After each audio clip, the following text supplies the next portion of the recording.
All right. Well, we can go ahead and get started. Thank you, everybody, for joining us today. My name is Kian Zozabrado. I am the Communications Manager for TextPerg. I'm really excited about this conversation today to talk about clean energy on school campuses. This is an initiative that is very important to us at TextPerg, and we are very excited to be able to share this information with you. Before I'm introducing our panelists, I do want to share a little bit of information about TextPerg. We are part of the Public Interest Network. We've got over 50 years of experience promoting advocacy work related to health and wellness and overall well-being for residents here in Texas. We value ideas and policies that both improve the quality of our lives now and put us on a path to a better future. And in particular, that means taking care of our students, which is what we're going to be focusing on today. Just a quick clarification that I should have mentioned at the top. This is sponsored by the TextPerg Education Fund, which is a branch of TextPerg itself. So you'll hear me say TextPerg, but you are in the right spot. I'm going to go ahead and get us started on introducing our panelists. So first up, we have Beth Matarese. Beth Matarese is an ORISE Fellow working with the Schools and Nonprofits team at the U.S. Department of Energy. She joined the team in September of 2022, just in time to support the launch of the Renew America's Schools grant and the Energy Class Prize, funding opportunities that are both part of the larger Renew America Schools program. Beth joined DOE's Schools and Nonprofits team after 14 years of experience as an educator, teaching middle school with a concentration in STEM across 4 states in both public and public charter schools and in rural and urban settings. She is passionate about creating healthier, more nurturing learning spaces to support students, teachers, and families in schools. She is excited about using infrastructure improvements as place-based learning opportunities to introduce students to fulfilling career pathways that will prepare them for a clean energy future. Beth, thank you so much for joining us today. Next up, we have Dana Milling. Dana Milling is a project officer on the Public Schools and Nonprofits team with the U.S. Department of Energy, managing a portfolio of selectees for the Renew America Schools Award. Dana has a wealth of experience in grant making, community engagement, fund development, partnership building, philanthropy, and social impact. Prior to joining DOE, she worked at Local Initiative Support Corporation, where she managed grant making and contract administration across LISC's Houston's platform, along with real estate capacity building for comprehensive community development. Additionally, she managed the local NFL Foundation grassroots program and the Foot Locker Foundation Community Empowerment Program. Before joining LISC, she served as a consultant with small to medium-sized nonprofit organizations, focusing on fund development, training, and technical assistance. Dana received a Master of Public Administration degree from Clark Atlanta University. She also has a Bachelor of Science degree in psychology from Florida A&M University, where she was a Ronald E. McNair Scholar. In her free time, Dana enjoys traveling, reading books, taking long walks, and watching Marvel movies, which I'm also a fan of. Thank you so much, Dana, for joining us today. Next up, we have Kelly Campbell. A career educator, Mr. Campbell has spent the last 30 years working for Mansfield Independent School District as a classroom teacher, a building principal, and an energy conservation specialist. He has earned accreditation as a certified energy manager from the Association of Energy Engineers and is an accredited energy manager through the Texas Energy Managers Association. He has been published in AEE's International Journal of Energy Efficiency. MISD's Energy Conservation Program was awarded the Texas Commission on Environmental Quality's Environmental Excellence Award in 2017 and has been recognized by the EPA's Energy Star Division as a Partner of the Year every year since 2014. Kelly, thank you for joining us today. And finally, we have Darian Clary. As Austin ISD Sustainability Director, Darian Clary develops strategy, performance tracking, and support programs in green building, water and energy conservation, recycling and composting, clean and green transportation, nature access and infrastructure, and school engagement. Prior to joining AISD, Darian advanced sustainability at Austin Community College and led community-based conservation and economic growth initiatives in the Dominican Republic for Columbia University's Center for Environment, Economy, and Society. Darian holds an undergraduate degree in biology from Southwestern University and a master's degree in public health from the University of Texas. She enjoys addressing sustainability to create positive change toward conservation, responsible practices, and youth engagement. Darian, thank you for being here today. So just a quick note to our attendees. We'll be having a presentation from our two members of the Department of Energy first, and then we'll be hearing some words from both of our education professionals. If you have any questions, please feel free to drop them into chat. I will be monitoring them, and we will have time for Q&A at the end of the session if there's anything that you feel like wasn't addressed, and I'll be reading those questions from chat as well. So at this time, I'm going to hand it over to our Department of Energy professionals. If there's anything that you guys need from me, feel free to let me know, but I'm going to put myself on mute so that y'all are welcome to talk. Great. Thank you so much. Good afternoon, everyone. I'm excited to share information about DOE's Renew America Schools program in collaboration with my colleague, Beth. Next slide. There are over 100,000 public schools between K through 12 in the United States. A 2020 GAO study found that over half of America's school districts require major upgrades to their buildings. The most common out-of-date feature is HVAC systems, with 41% of school districts reporting that need. Many schools this year have already lost days of learning due to schools being closed for the day as a result of record high temperatures. Receiving a D+ infrastructure rating, schools are not equipped to solve problems in their buildings. While over $100 billion is spent annually, there is still an $85 billion shortfall that remains for maintenance and facility funding. This problem is not spread equitably. High poverty districts, rural districts, and those serving communities of color have larger funding gaps and increasingly pressing needs. This also means that schools are spending more money than they should for their energy bills. Energy consumption is the second highest operational expense for schools after salaries. Next slide. The Renew America Schools program is a result of Bill Provision 40541. This program will provide $500 million, $100 million over 5 years in competitive grants. Funding will support improvements, repairs, or renovations to reduce energy costs and will lead to improved student and teacher health, achieve energy savings, installation of renewable energy, installation of alternative fuel vehicles, and the purchase of or lease of alternative fuel vehicles. Eligible entities include consortia of local school districts, one or more schools, nonprofits, for-profits, or community partners. Funding priorities include schools with improvement needs, high percentage of students receiving free and reduced lunch, and rural locations. Next slide, please. The Renew America Schools goals are as follows: to facilitate substantial additional investment, prioritize schools with high need, minimize administrative burden, and to build enduring capacity for LEAs to maximize impact equitably. Next slide, please. The Renew America Schools program originally planned to award $80 million in this first round of funding.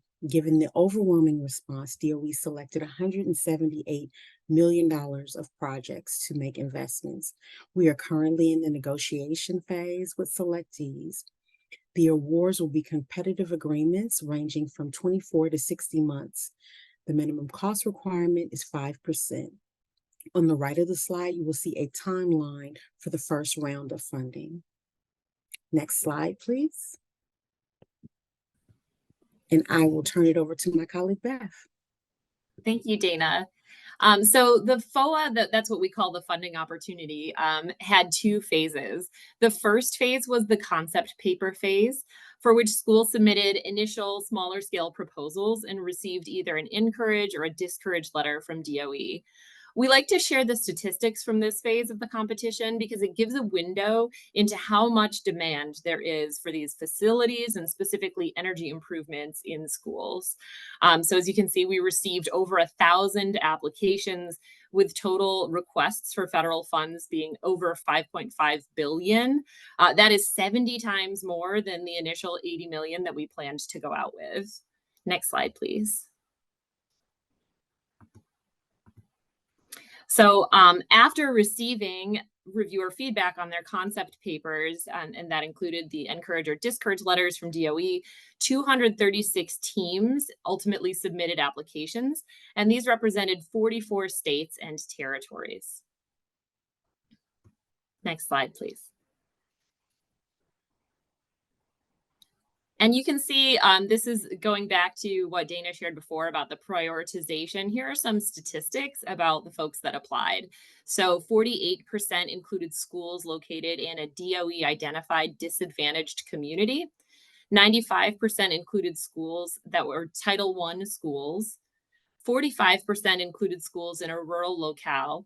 And 65%, this is a little bit of a confusing statistic, but 65% of students in schools in these LEAs qualified for free and reduced price lunch. So even though there was a narrower field for the full applications, demand was still very high, with requests totaling $1.62 billion from federal funds. The graph on the right demonstrates the most common facilities needs we saw. So for example, HVAC, lighting, controls, etc.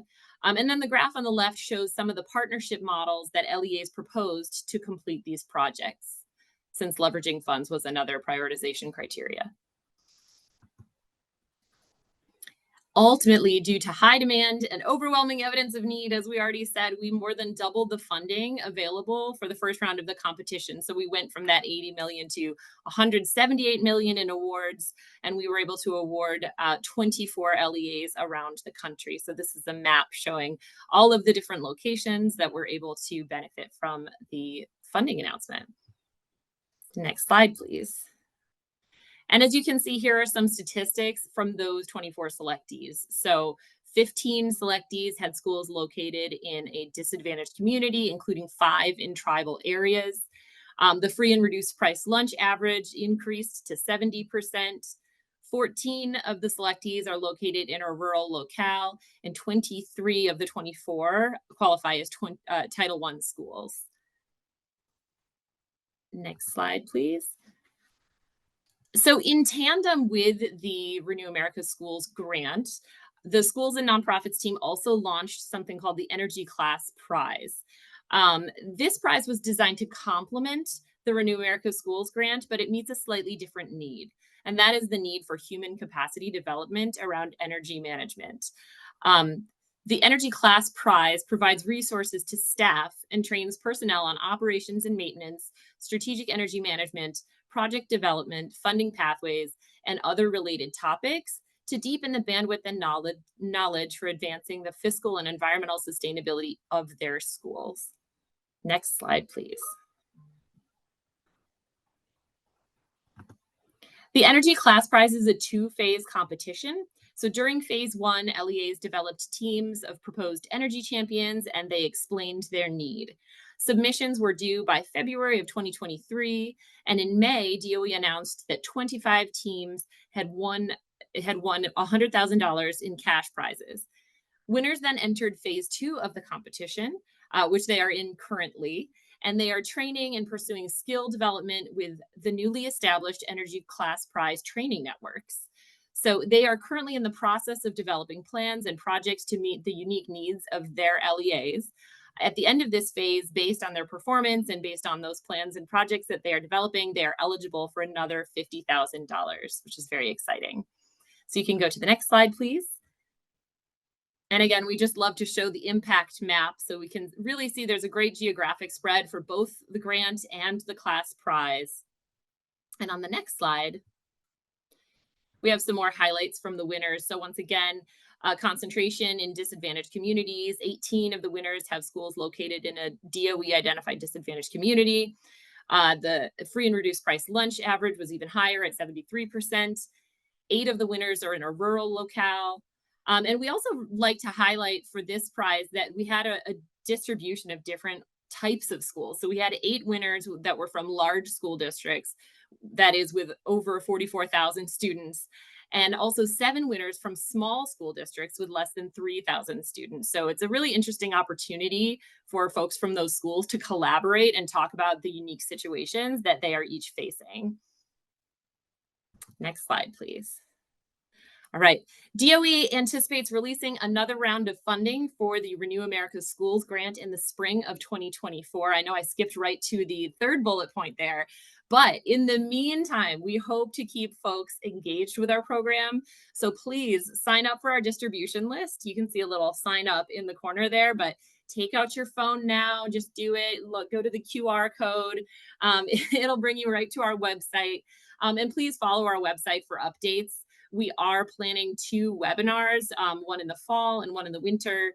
The webinar in the fall is going to be with a network of stakeholders sharing their successes on powerful partnerships for school districts. And the webinar in the winter will be from the FY22-23 selectees sharing the highlights and key successes of their applications.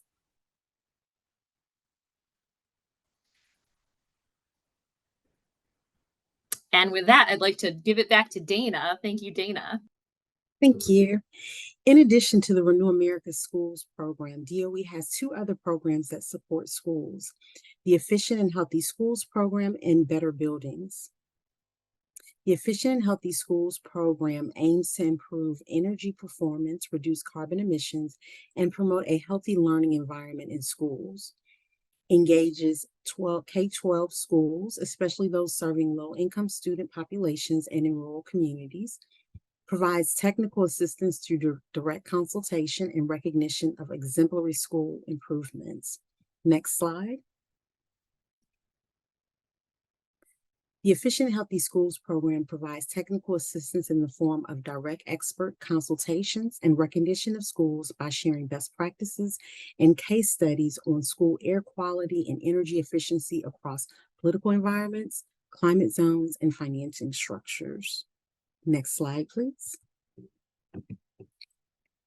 Their technical assistance cycle is as follows. Excuse me. It includes a data detective, which is the assessment and benchmarking phase, a retrofit revolutionary when implementation of retrofits takes place. A performance pro is when the operational phase of the process. And then lastly, scaling strategist, which focuses on sustained commitment. Throughout the phases, schools are provided with technical assistance, peer learning, mentorship, financing, and funding development, as well as packaged resources. And as you can see to the right of the slide, there are opportunities that focus throughout the phases of the technical assistance process. Next slide, please. What is TA? Technical assistance for schools entails expert guidance and support aimed at providing solution-oriented, individualized program solving, resource sharing, and review and feedback of decision-making. Translating the technical assistance into goal setting and achievement involves technical assistance that is provided through a cohort convening and one-on-one engagement. TA identification starts with the onboarding and includes soundboarding, workshops, guidance, and reviews, as well as resource provision. Topics cover technical, procurement, planning, financing, and community engagement. Information sharing is also a part of this process. Next slide, please. On this slide, you will see the 2023 recognition honorees that are highlighted on this map.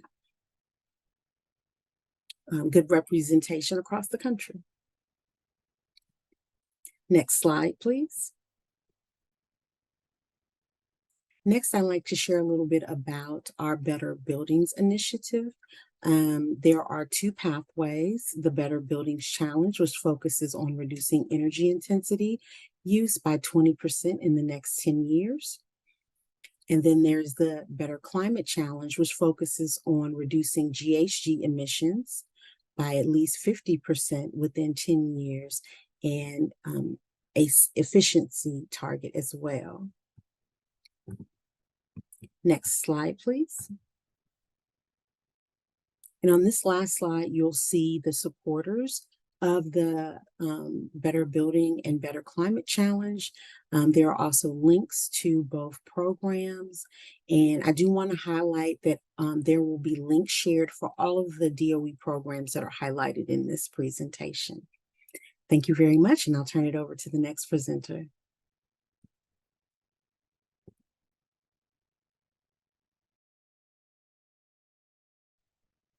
It helps if I unmute myself. Sometimes I forget how Zoom works. Thank you so much, Dana and Beth, for this overview of the Renew America Schools program. Again, for our attendees, these are opportunities that are available for schools to look into, for professional administrators to look into. Definitely consider that range of projects that have been funded to think about what could best benefit your schools and your school districts. At this time, we'll turn it over to, if I can get my computer to listen to me, I'm going to go ahead and turn it over to Darian. Great, thank you. So do you have my slides to share? I do. Give me Great. just one moment. They're there? Fantastic. Nope.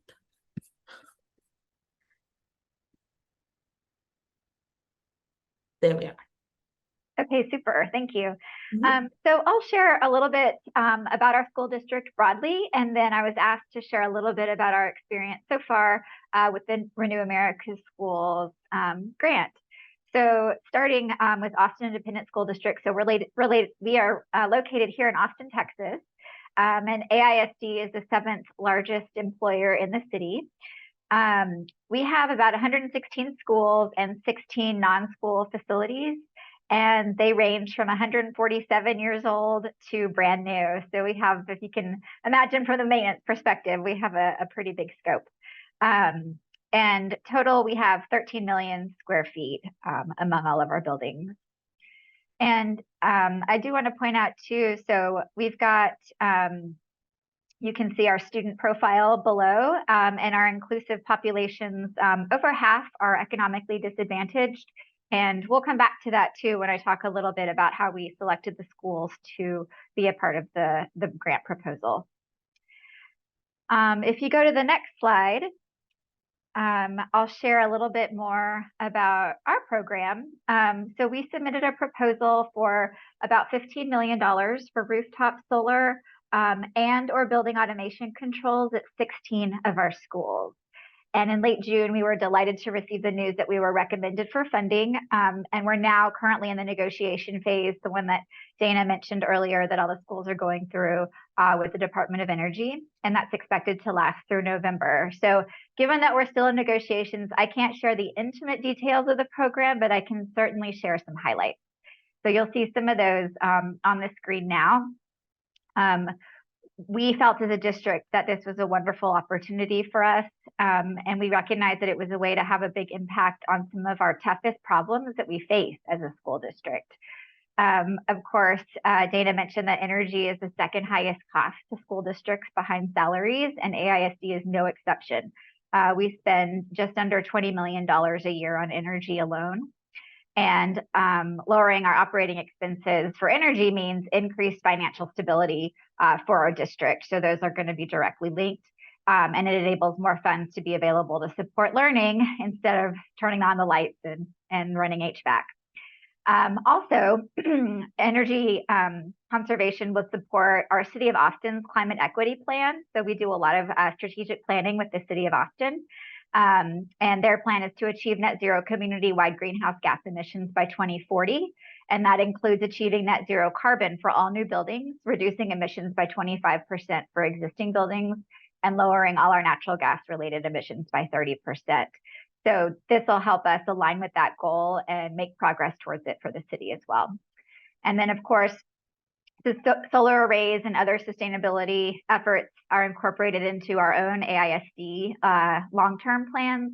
And so we actively seek funding like this opportunity to really fulfill that vision. The schools that we selected for the program represent some of our most historically underserved students and communities. And together, the 16 schools serve about 8,000 students. And so I pointed out that figure above, how over 50% come from underserved students in the district. But for these schools specifically, most are serve populations that are over 95% Black, Indigenous, and people of color, so BIPOC populations. They serve students that are populations that are 90% economically disadvantaged and receive free meals. Most of the schools are also Title I schools. Almost all of them are located within federally qualified, historically underutilized business or hub zones, and that's a federal designation to help small businesses gain access to federal procurement opportunities. We also selected schools that fulfilled the goals of the Department of Energy Justice 40, which is a federal government effort to deliver all benefits from federal investments to disadvantaged communities. And in all, these programs will touch 9 elementary schools, 2 middle schools, 3 high schools, 1 all-girls school that's both middle and high school, and then 1 school of all grades that serves students with severe special needs.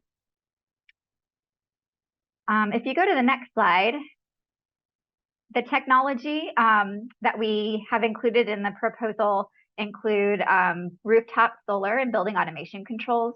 And so the rooftop solar will vary in size, of course, based on the roof availability. But we estimated that they would be about 200 kilowatts to 850 kilowatts per array per school, depending on that available roof area.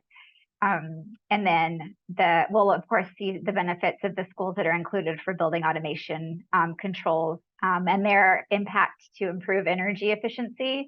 And then of course, being able to better manage our indoor air quality, thermal comfort, and all of the other things that affect the learning environment. So with this project, we hope to achieve quite a few things. You can see the numbers there for energy use reduction, pounds of carbon dioxide emissions avoided, some big savings each year, over $1.2 million in utility cost savings. We have a goal of over 25% for our project dollars to flow to historically disadvantaged women and minority-owned businesses. And then we have exciting opportunities to engage our students. So we are a learning our mission is learning. And so we have this incredible population of over 75,000 students that flow through our schools every day. And so we really see the opportunity to use our facilities as teaching tools for green career pathways related to sustainability and green tech. So I think that's pretty much it. And thank you. Thank you so much, Darian. So it's really exciting to see what exactly can be done with this program. I am super excited about it, being a Austin resident myself. So now I'm going to hand it over to our last panelist, Kelly Campbell, to be able to present on his experiences within his own school district. And I really feel like odd man out. There is some high level good information being shared so far. I feel like a real schlub up against people from DOE in Austin. Absolutely not. No, I am super excited for you to be able to talk about things that Mansfield is doing. And I've got good things to say too. Yeah. Excellent. Give me one moment. Okay. And let me go to, there we are. It is all yours. Yeah. Thank you. Well, generally speaking, we don't have any experience with the Renew America School program yet at this point, although we were asked to talk for a few minutes about the benefits of clean energy and of green energy initiatives on the lives of our students.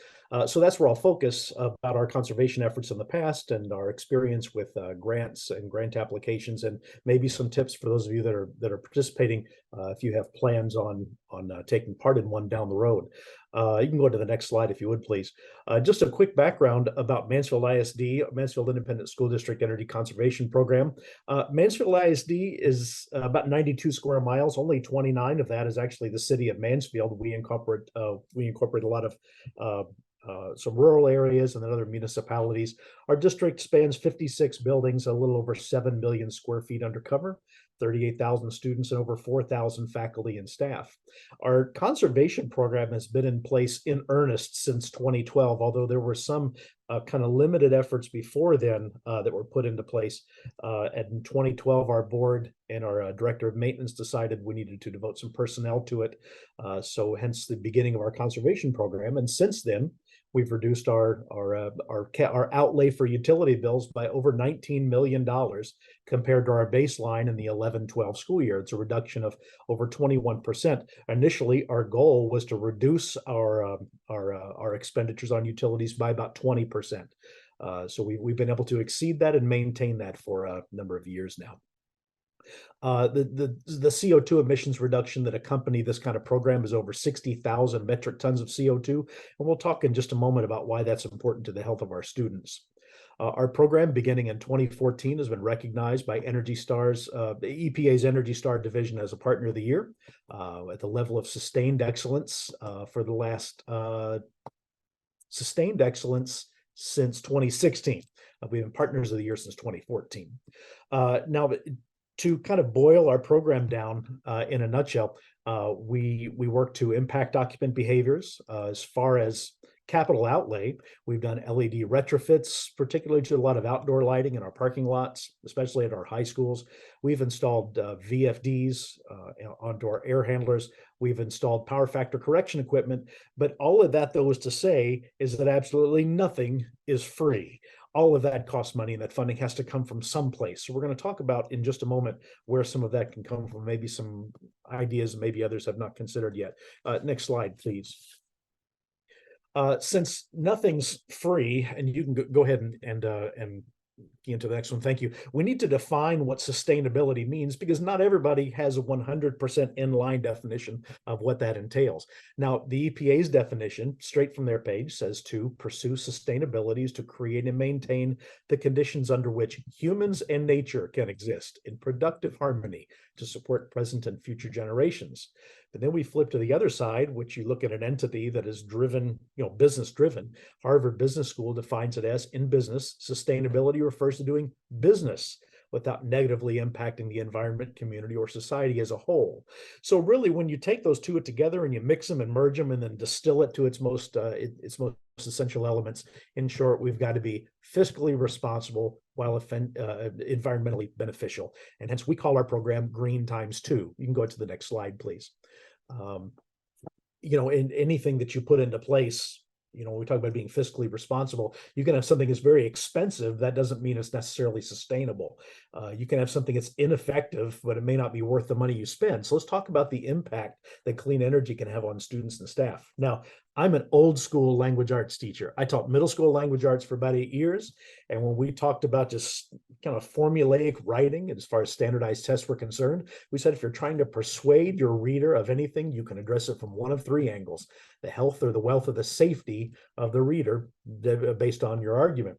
So we look at about why clean energy is important to schools and students. If we look from the health angle, approximately 6.5% of students age 18 and younger are asthmatic. So anything that we can do to make the quality of the air, if we can reduce pollution and make it easier for them to breathe, is certainly worth the time and it's worth the energy.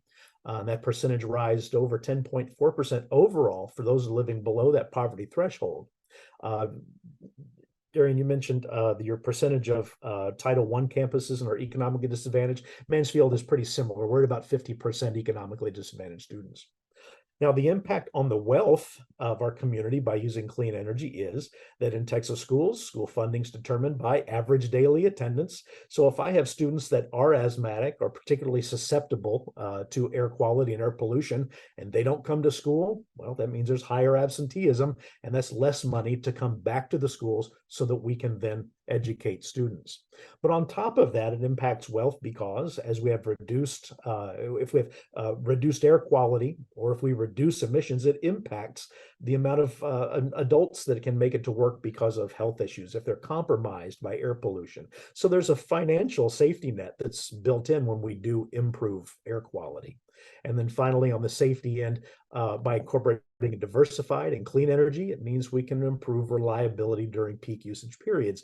And that's during the summer and the winter. You know, all of us remember the winter storm of 2021 and the strain that was put on the grid. And even this last summer with record temps, when we can diversify how we're getting our clean energy by not supplanting what we're getting from natural gas and from coal, but by supplementing with solar and with wind and with hydro, we can start meeting some of those needs where we may be lacking. I can go to the next slide, please. Okay, so some of the challenges in funding green initiatives. Well, I'll tell just a 30-second story. We met with a vendor not long ago that wanted to talk about LED retrofits throughout our district. And while he did illustrate you know, it'd only take a few years to start saving money, the initial cost may have been well over $1 million. And if I can't come up with $1 million, there's not a whole lot that I can do. So you've got to find a route in order to make those finances available immediately. So that's one challenge to meet. And the next is you've got to have enthusiasm and acknowledge the heavy metal of large projects. That means when you're in the middle of it and you're in the middle of all of the red tape and all the reporting and everything that goes along, you can't let your enthusiasm lag. You can't let that lag. Okay, next slide, please. Okay. So one of the questions we were asked to address was how we've started to support some of our green initiatives. And really, there's only been one that had kind of a tenuous connection. That was a couple of years ago, where through SECO, through the State Energy Conservation Office, there was a 80% reimbursement grant that was good for outdoor lighting. So we took advantage of that. And the pictures that you see there are a high school getting outside lighting replaced by LED lights, to where we ended up only paying $12,000 out of a $60,000 package, and the payback consequently was about 3 months because of that. So when you can find the right funding sources, the ROIs on these can be really quite short. So when we have the Inflation Reduction Act and the Infrastructure Investment and Jobs Act, there are opportunities there to take these projects that have longer ROIs and to shorten those. I want to point out the fellow that's on the right who's smiling, holding that wall pack. My coworker Chris and I both got thank yous from our trades guys when they were hanging these. And at first I thought they were being sarcastic because we were adding work to their workload.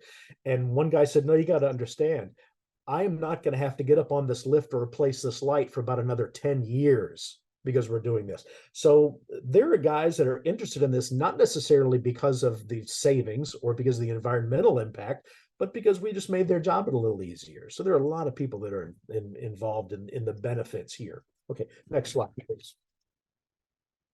Okay, so when looking for federal funding sources for any of these green initiatives, and this would apply, I think, anything from a government entity, this would apply certainly to the SECO grant that we were awarded 2 years ago. Here are my recommendations, because this was my first grant, my first government-linked grant to work through, and it was a little daunting for me. Number one, read it thoroughly and read it multiple times, and then work with a team of people to help you work through what the requirements are going to be. You can work with your CFO, you can work with your trades heads and your associate superintendents, because everybody needs to play, at the very least, a small contributing role to making sure this happens.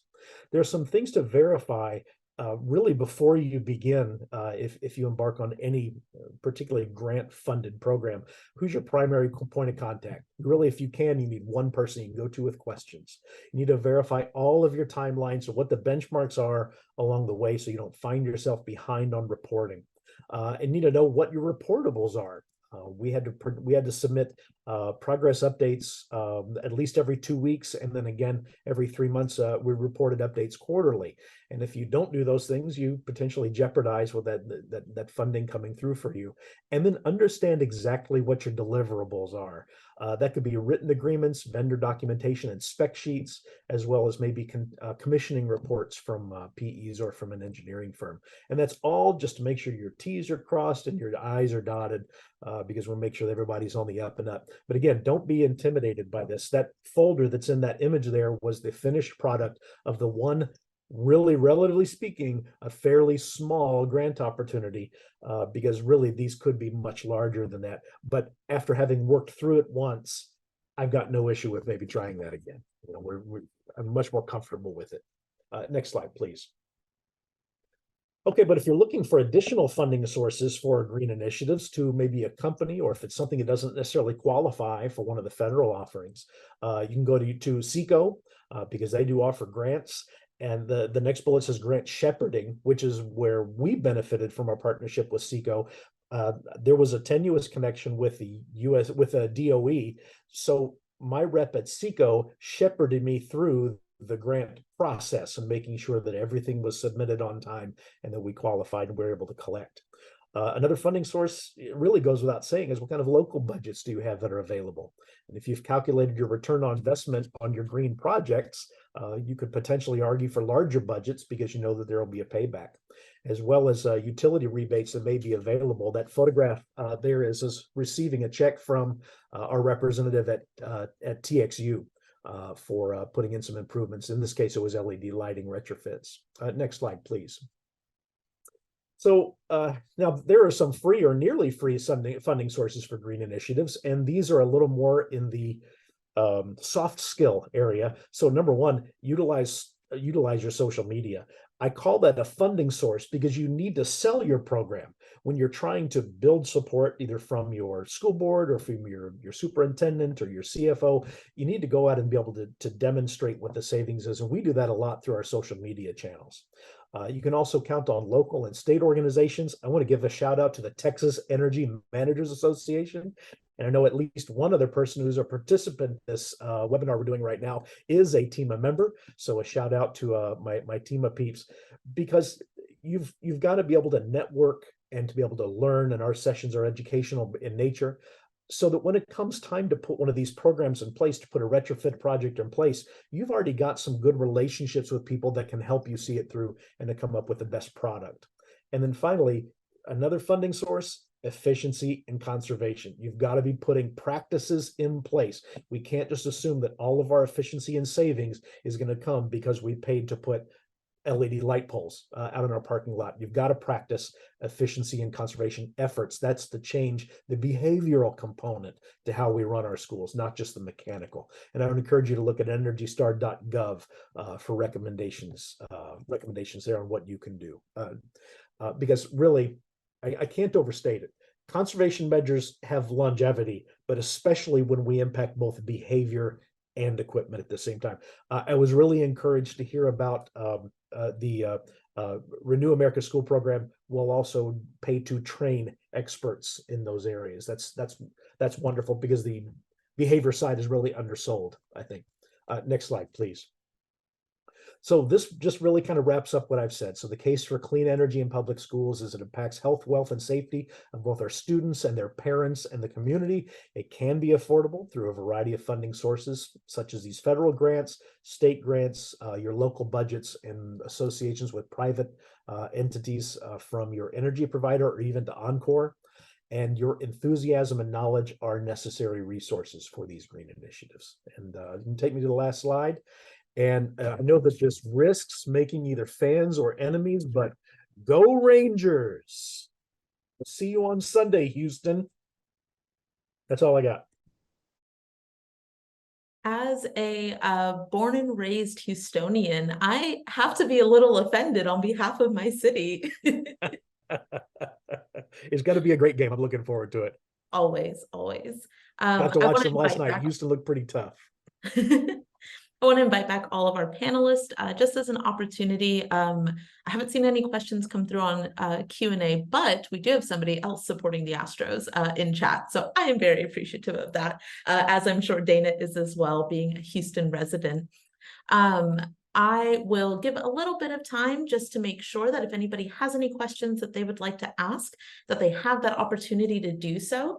In the meantime, one thing that I am curious about, Darian, I'm not sure if you can speak more to it, but you mentioned that opportunity for student engagement in green pathways, being able to share sort of what resources are available, what changes the school is doing. They can actually see the changes in front of them. And Kelly, you may be able to speak to this as well, having implemented these over a number of years. What do those conversations look like? What are students curious about? What is it that they want to learn more about? And what, as detailed as you can be, what opportunities are there available for them? And what does that look like for them in the future? Yeah, sure. We're really excited about that. Something we've been doing a lot with at AISD is really trying to turn our facilities into teaching tools, as I mentioned. And so this program would really support that. We recognize that students, I mean, Americans spend over 90% of our lives inside of a building. And when we think about the effect that buildings can have on children, especially in our schools, it's huge. And so we can often offer opportunities, this is a tongue twister, right there in their day. So that's coming through community partnerships with our municipal utility provider. We have some great curriculum, sustainability curriculum partnerships with EcoRise, if you've heard of them. We also work with our CTE department and our STEM department to offer hands-on learning opportunities that facilitate problem-based learning, so that they can build the skills to really build those interests and see what it's like to tackle some real-world problems. So we've learned a lot that the kids really like to work on things that they can see their hands make a difference. And so we see some real opportunities with our energy conservation. They're really into the utility data too. So we'll be able to make that available and show the savings through the solar, what that means in terms of environmental impacts. We have schools that are really interested in tracking their utility data monthly and implementing that into school-based or class-based programs. And that can be, with a great teacher, they can make that work for any age. And so we're excited to make that data available too for these campuses. I know that our AP environmental science programs for the last couple of years have obviously focused on environmental issues. And last year it focused on recycling, and this year it's focusing on reducing carbon footprints. Now, my coworker Chris Munoz and I have spent the last couple of years, we do a number of presentations for primarily elementary school students on energy efficiency, and we try to target to what the objectives are at their grade level. Because we're educators at heart. We like being in front of kids. So say 10 or 12 times a year, we're able to get out and talk to a couple of hundred kids about what they can do. Thank you both kindly for that. I, having previously worked in education, it's always very exciting to me to hear about what students are interested in and what they're learning about. We did have a question come through sort of about the details about programming. I'm curious, Beth and Dana, if there's any information that you can provide about what resources are available for schools who have questions about specific opportunities and how to apply.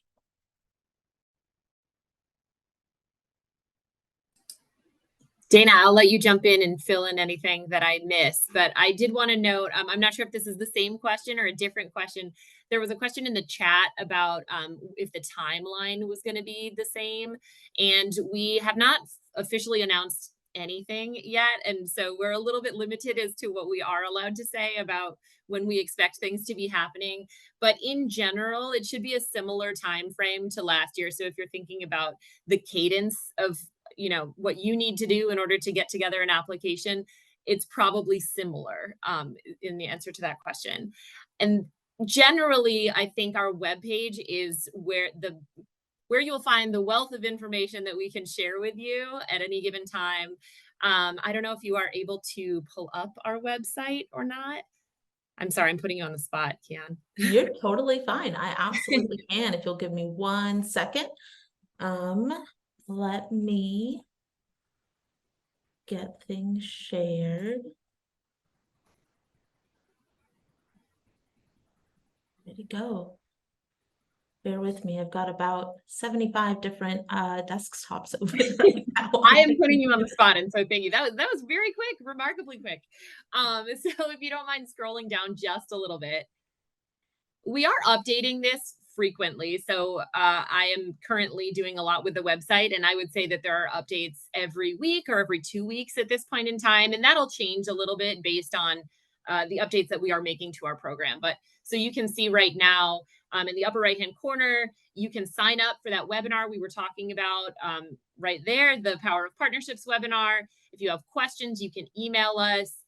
If you just want general updates about the program, and we are sending those out every couple of weeks, I would say. We're sending out, it's not quite a newsletter yet. At this point, it's almost a newsletter, but we're sending out updates about opportunities and about ways that you can stay engaged with the program. So definitely sign up for that distribution list. And then if you don't mind scrolling down just a little bit more, you can get an idea of different opportunities available on our website. Now, don't click on that map right now, but if you did click on that map, it would take you to our selectee page. So if you want to learn a little bit more about the 24 selectees for round 1 of the competition, you can find that out there. If you scroll down a little bit further,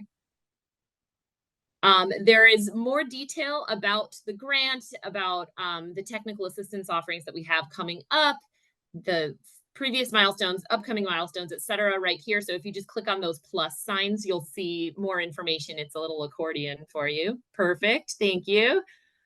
And then we've highlighted, as we receive questions in our inbox, if we notice that there's a question that keeps coming up, we're going to put it in this spotlighted questions section.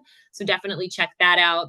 Something that we're currently working on is developing just a 1 to 2 page fact sheet for you all, or an at a glance about our program. So that is upcoming. It's not quite on the website yet, but it will be. You can find information about the Energy Class Prize. Again, don't click on that now. It'll take you to another page, but that will show you the same sort of thing with the information about the winners.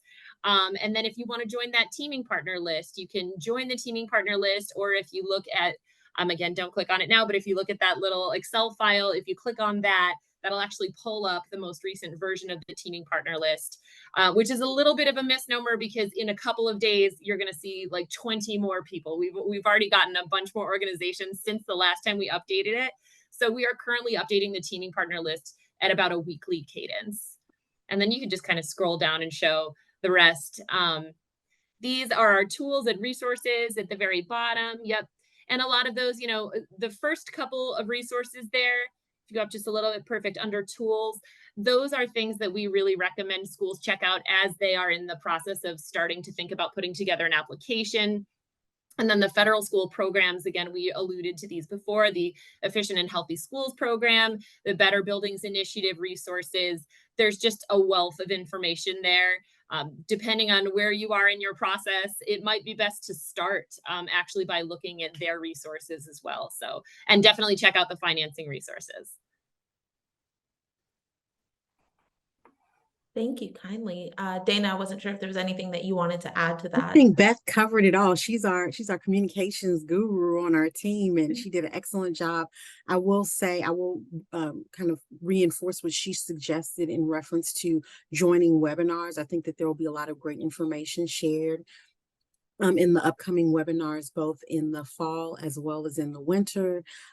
As we get closer to releasing the application, or once we release the application, we will have webinars to support applicants. So it's not just visiting our website, but we'll also do some live webinars and be able to provide some responses that will be publicly available to questions. So just a couple things to keep in mind. Thank you. I'm so sorry, Kian. Apologies. I also just saw a question in the chat. How do organizations qualify to be teaming partners? And just one thing that you should note about the teaming partner list is this is not any sort of application process for anything. What you are doing when you sign up for the teaming list is indicating to other stakeholders who may be interested in partnering with you that you are open to partnerships, that you are interested in that. So anyone can join the teaming list, and we encourage everyone to vet anybody that you are potentially thinking about partnering with, do your research to try to figure out who those organizations are, because our purpose here is to be a convener, and we're hoping that organizations will contact each other from, industry stakeholders to school stakeholders, but we are not actually vetting anyone that joins this list. Excellent. I did receive a question in chat about a package of resources that can be shared with school districts. That is something that I am happy to put together with perhaps guidance from the DOE and doing our own research. TextPerg is happy to send that out. I do want to be respectful of everybody's time. It is 1:03, so we've gone a couple of minutes early. I'm sorry, a couple of minutes over, but I do want to thank our panelists so much for being able to join us today. This was a delightful conversation, being able to hear from kind of all sides of the experience, both schools and districts that are further down the line having implemented these, and also schools that are excited about the changes, and then of course information about the programs themselves. Attendees, I was going to get attendees and registrants confused. Attendees, if you have any additional questions that you feel like, hey, I really need answers to this, I really need to be pointed in the right direction, please feel free to reach out to me. My email address was included in the registration link in sort of that follow-up email that you got. I am happy to answer any questions. TextPerg is always available as a resource to point people in the right direction, and we will be compiling a list of additional resources that will be received by registrants to this webinar. Thank you very much. I appreciate everybody's time and energy and resources in getting this webinar going. Thank you to our panelists and all of our attendees. And I will go ahead and close us out so that everybody can get back to their what is today? Thursday. What a week. I am trying to get my head on straight. But thank you again, everybody, for joining us today. And then, of course, if you have any additional questions, please feel free to reach out to myself or the contact information that you received from our panelists. Thank y'all so much. Thank you.